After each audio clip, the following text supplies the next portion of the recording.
Card के भाई materialistic thought थे उनके आपकी तरफ में भी, आप उनसे ज़्यादा कमाते थे जॉब में, बिजनेस में, कहीं ना कहीं इस वजह से वो आपके तरफ से मतलब ज़्यादा शेयर मांग रहे थे, जो भी चीज़ें थी। सो इस वजह से भी आप दोनों में सेपरेशन आया था।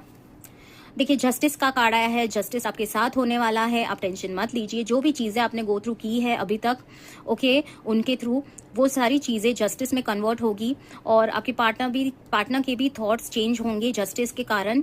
द हर्मिट, देखिए आपके पार्टनर है ना बैठे हुए हैं, सोच रहे हैं कि मैं क्या करूं, कैसे करूं, उनको कुछ समझ में नहीं आ रहा है, बट आपको एक लाइट दिख रही है ये कार्ड में। इसका मीनिंग है कि वो कुछ ना कुछ सॉल्यूशन लेके आपकी तरफ आएंगे, आपको कहेंगे कि भाई ये सॉल्यूशन है, आपको ये चीज़ करनी है, तो मैं रेडी हूँ आपके साथ आगे बढ़ने के लिए, ओके, और सारी चीज़ें आपके फेवर में होगी, ओके। बट अभी के लिए तो द स्ट्रेंथ का कार्ड आ रहा है, आपको थोड़ी स्ट्रेंथ रखनी होगी। आपको सारी सिचुएशन आपने अभी तक तो बहुत पावरफुली है ना, मतलब कॉन्फिडेंस से आपने है ना पार की है सारी चीज़ें मतलब एक के बाद एक स्टेप आता रहा आपकी लाइफ में नेगेटिव, तो भी आप पॉजिटिव रहे, तो भी आप मुस्कुराते रहे, तो भी सारी चीज़ें आपके मतलब स्ट्रेंथ बनी रही आपकी। सो ये एक भगवान जी आपके साथ थे, आप जो भी भगवान जी को मानते हैं वो आपके साथ थे, इसी कारण आपके अंदर ये स्ट्रेंथ बनी रही, आप टूटे नहीं, ओके। ये चीज़ अच्छी हुई। प्लस आ रहा है द व्हील ऑफ फॉर्च्यून, आपके लाइफ में 10 डेज के बाद है ना चेंजेस होने वाले हैं और आपके पार्टनर में भी चेंजेस आने वाले हैं, पॉजिटिव चेंजेस आएंगे, ओके, और सारी चीज़ें ठीक होगी।